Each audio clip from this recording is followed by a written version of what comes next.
Hello everyone, welcome to my channel. तो आज मैं आपको करवाने जा रही हूँ pulmonary surfactant. Basically pulmonary surfactant क्या होता है? Pulmonary surfactant is surface acting, ठीक है। ये सरफेस पे एक्ट करता है, ठीक है। It is the surface acting, नाम से याद रख लो, सरफेक्टेंट, सरफेस पे एक्ट करने वाला मटेरियल जो कि रिस्पॉन्सिबल किसके लिए? सरफेस टेंशन ऑफ फ्लूइड को लो करने के लिए। Mixture of the lipoprotein rich in phospholipids, ये लाइपोप्रोटीन का मिक्सचर है जो कि फॉस्फोलिपिड्स के अंदर रिच है।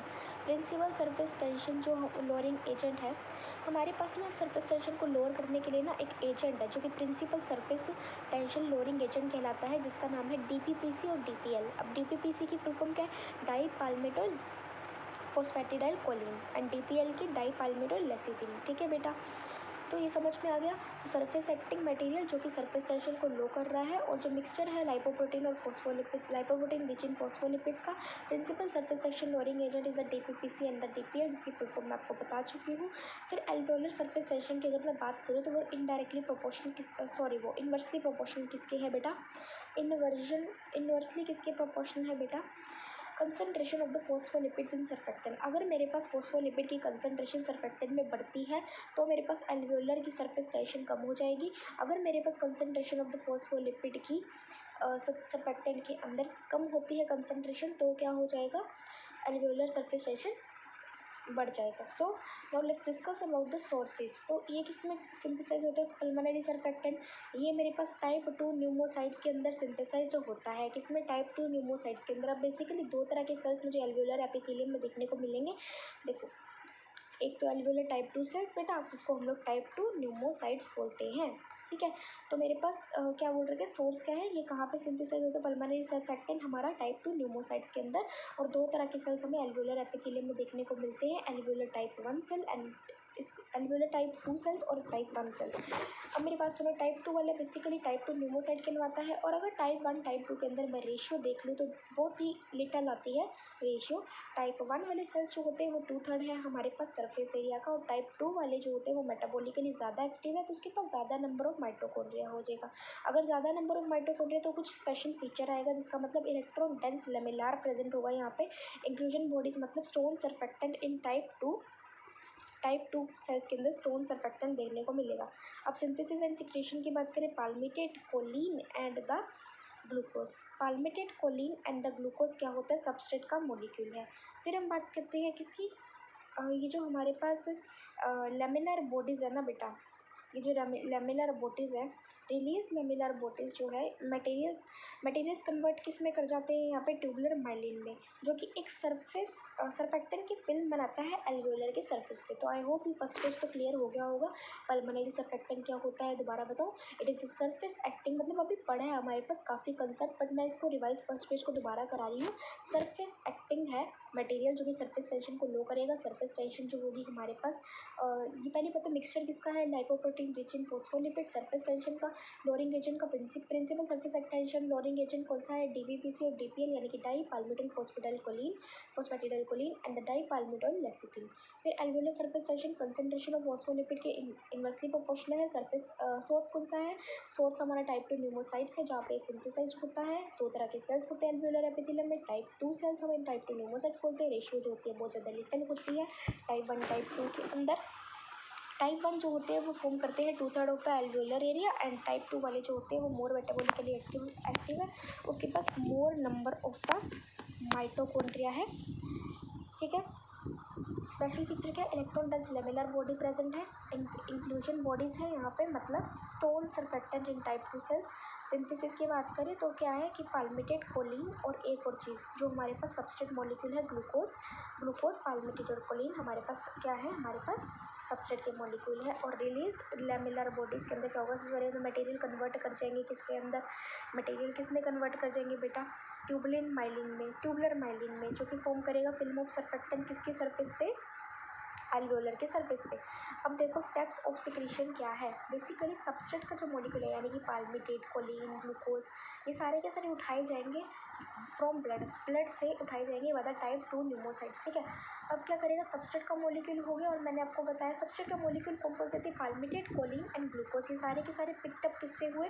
इन सबको पिकटअप किसने किया बेटा? पिकटअप हुआ ब्लड से, from blood it is picked up by the type 2 pneumocytes. वो सब्सट्रेट के मॉलिक्यूल्स हमारे कहाँ सिंथेसाइज होते हैं, डीपीपीसी में। कहाँ सिंथेसाइज होते हैं, इनटू डीपीपीसी इन माइटोकॉन्ड्रिया। सब्सट्रेट के मॉलिक्यूल आर सिंथेसाइज्ड इनटू डीपीपीसी यानी कि डाइपाल्मिटोइल फॉस्फेटिडाइलकोलिन इन माइटोकॉन्ड्रिया। यहाँ पे सब्सट्रेट के molecules palmitate, choline and glucose synthesize होते हैं डीपीपीसी में इन माइटोकॉन्ड्रिया। लेकिन प्रोटीन के कंपोनेंट हमारे पास एंडोप्लाज्मिक रेटिकुलम में बनते हैं। ये हमें पता है ना, एंडोप्लाज्मिक रेटिकुलम में हमारे पास प्रोटीन बनेगा, ये सबको पता है, ठीक है। अब डीपीपीसी और प्रोटीन, अगर मैं डीपीपीसी और प्रोटीन दोनों की बात करूँ, ये मेरे गोल्गी अपरेटस में पैक्ड हो जाएंगे। गोल्गी अपरेटस का काम क्या है, पैकेजिंग करना, ठीक है। तो डीपीपीसी और प्रोटीन दोनों पैक हो जाएंगे। फिर मटेरियल जो कि स्टोर होंगे कहाँ पे, लेमिलर बॉडीज़ के अंदर।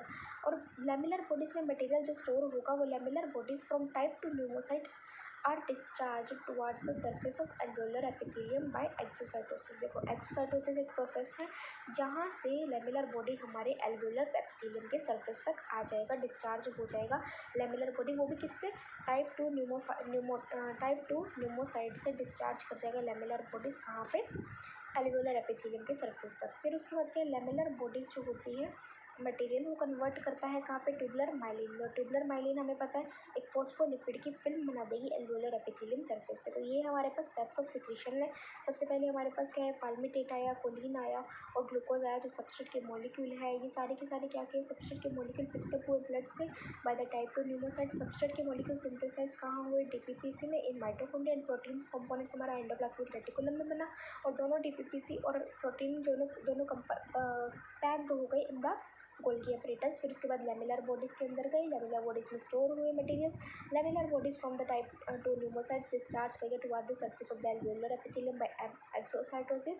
लेमिलर बॉडीज़ कन्वर्ट कहाँ कर गया है, ट्यूबुलर माइलिन में। ट्यूबुलर माइलिन एक फोस्फोलिपिड की फिल्म बनाती है over the alveolar epithelium surface. अब हम regulation of synthesis and secretion बताते हैं। सबसे पहली बात तो हार्मोनल फैक्टर्स की बात करें, एक होते हैं ग्लूकोकोर्टिकॉइड्स, एक होते हैं थायरोक्सिन और एक इंसुलिन। हमारे पास 3 हार्मोन आते हैं, ग्लूकोकोर्टिकॉइड्स, थायरोक्सिन एंड इंसुलिन। मैं रेगुलेशन की बात कर रही हूँ तो ग्लूकोकोर्टिकॉइड्स हमारे पास कोर्टिजोल स्टिमुलेट सर्फेक्टेंट सिंथेसिस करता है। सर्फेक्टेंट की सिंथेसिस करेगा बस किसकी करेगा, कोर्टिजोल स्टिमुलेट सर्फेक्ट। कोर्टिजोल हमारा ग्लूकोकोर्टिकॉइड्स में याद रखना कि हमारे पास कोर्टिजोल होता है जो स्टिमुलेट किसको करता है, सर्फेक्टेंट को बनाता है। थायरोक्सिन हमारे पास सिंथेसिस को प्रमोट करेगा और इंसुलिन भी सिंथेसिस को प्रमोट करेगा। मतलब तीनों का काम ही है। ग्लूकोकोर्टिकॉइड्स भी क्या करेगा, सर्फेक्टेंट का सिंथेसिस करेगा कोर्टिजोल, थायरोक्सिन प्रमोट करेगा सिंथेसिस एंड इंसुलिन भी सिंथेसिस प्रमोट करेगा। Quantity and quality of the proteins in surfactant की बात करें, क्वांटिटी और quality of protein in surfactant, मतलब सर्फेक्टेंट के अंदर क्वांटिटी कितनी है, क्वालिटी क्या है प्रोटीन की कितनी क्वांटिटी कितनी क्वालिटी है सर्फेक्टेंट में। सो फॉर्मेशन हमारी ग्रेटली फैसिलिटेटेड होती है by the protein present in surfactant. अब देखो मेरी बात सुनो, मैंने क्वांटिटी एंड क्वालिटी बता रही हूँ प्रोटीन्स की सर्फेक्टेंट में, ध्यान से देखो। सबसे पहली बात तो ग्रेटली फैसिलिटेटेड होती है bye protein present in surfactant. सबसे पहली बात तो हमारे पास अगर प्रोटीन प्रेजेंट होगा सर्फेक्टेंट के अंदर तभी क्वांटिटी और क्वालिटी की बात करेंगे ना हम। प्रोटीन्स हमारे पास कौन कौन सा हो सकता है, एल्बुमिन हो सकता है, हो सकता है, इम्यूनोग्लोबुलिन ए हो सकता है एंड प्रोटीन्स हो सकते हैं, ठीक है। एक सेकेंड जा रही है, एपोप्रोटीन्स पे प्रो बोल रही हूँ। क्या है बेटा कि हमारे पास ग्रेटली फैसिलिटेट होता है proteins present in the surfactant से। सो प्रोटीन्स हमारे पास albumin, immunoglobulin A and apoprotein है, ठीक है बेटा, आ गया समझ में। अब देखो फिर उसके बाद हम लोग बात करते हैं कि, एक सेकेंड यार, एक चीज़ और देखो बेटा, स्ट्रेचिंग ऑफ लंग्स। तो स्ट्रेचिंग ऑफ लंग्स क्या है, hyper inflation of lungs. Lung का हाइपर इन्फ्लेशन हो जाएगा, मतलब जैसे कि देखो योइंग हो जाएगा, एनहेंस सिंथेसिस। अगर योइंग हो जाएगा तो सिंथेसिस एनहेंस कर जाएगा, ठीक है बेटा। लंग का इन्फ्लेशन होगा। अब मेरी बात सुनो, फंक्शन क्या सर्फेक्टेंट का, बेसिकली ये लंग को कोलैप्स होने से बचाता है। लंग को कोलैप्स होने से कैसे बचाता है, जो सरफेस टेंशन लग रही है ना बेटा, सरफेस टेंशन एट द एल्वेओ, कहाँ पे, सरफेस टेंशन जो लग रही है air liquid at the air liquid interface of the alveoli. Alveoli के जो एयर लिक्विड इंटरफेस में जो सरफेस टेंशन लग रही है, सर्फेक्टेंट प्रिवेंट करता है लंग कोलैप्स को। अगर मान लो आपको नहीं भी याद रहेगा ये पूरा पॉइंट कि air liquid interface of alveoli पे लग रही है, तो लंग्स से याद रखना कि लंग्स में हमारी क्या आएगी, एल्वेली आएगी। एल्वेली में क्या वो गैसेज और एक्सचेंज ऑफ द गैसेज होता है। एल्वेली के अंदर कुछ फ्लूइड प्रेजेंट हो जाएगा, लिक्विड होगा और बाहर एयर होगा, तो एयर लिक्विड का क्या हो जाएगा, surface tension by decreasing surface tension air liquid का डिक्रीज करेंगे। अगर सरफेस टेंशन डिक्रीज हुआ तो ही हमारे पास लंग का कोलैप्स होने से बचेगा। फिर एल्वेओलर स्टेबिलिटी की बात करें तो collapse of the smaller alveoli अगर प्रिवेंट हो गया, अगर हमारा कोलैप्स स्मॉलर एल्वेली का प्रिवेंट हो गया तो मेरे पास एल्वेओलर की स्टेबिलिटी आ जाएगी। वही बात है, उसी पॉइंट को बस एक्स्ट्रा में लिखा हुआ है, ठीक है। फिर एडिमा को प्रिवेंट करना है। एडिमा क्या होता है? Inward force of surface tension. अगर हम लोग क्या करेंगे, सरफेस टेंशन की इनवर्ड फोर्स लगाएंगे, ठीक है, तो एल्वेली कोलैप्स कर जाएगी, क्योंकि सरफेस टेंशन अब लग रहा है ना, अगर उसकी फोर्स लग रही है सरफेस टेंशन के अंदर तो कोलैप्स हो जाएगी एल्वेली, जिसकी वजह से इंटरस्टिशियल प्रेशर कम हो जाएगा, एल्वेली कोलैप्स हो जाएगी, प्रेशर कम हो जाएगा तो फ्लूइड हमारा कैपिलरी से बाहर आ जाएगा एंड उससे पल्मोनरी एडिमा की फॉर्मेशन हो जाएगी। याद रखो बेटा, ये तीनों पॉइंट्स ही आपस में मिल रहे हैं। ये देखो, लंग कोलैप्स कैसे करा, एयर लिक्विड का इंटरफेस होगा, सरफेस टेंशन डिक्रीज करेगा, लंग कोलैप्स हो जाएगा। फिर एल्वेओलर की स्टेबिलिटी कब आएगी? जब लंग कोलैप्स होने से, smaller collapse of the smaller alveoli होने से प्रिवेंशन हो जाएगी।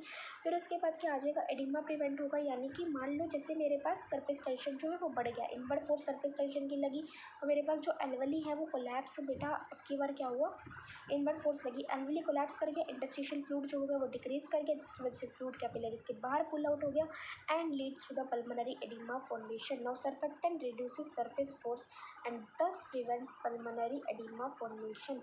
सर्फेक्टेंट किसको रिड्यूस करता है? सरफेस पे फोर्स, कि क्या कोई सरफेस पे फोर्स तो नहीं लग रही। सर्फेक्टेंट का काम यही है कि सरफेस पे फोर्स को रिड्यूस करना and thus prevents pulmonary oedema formation.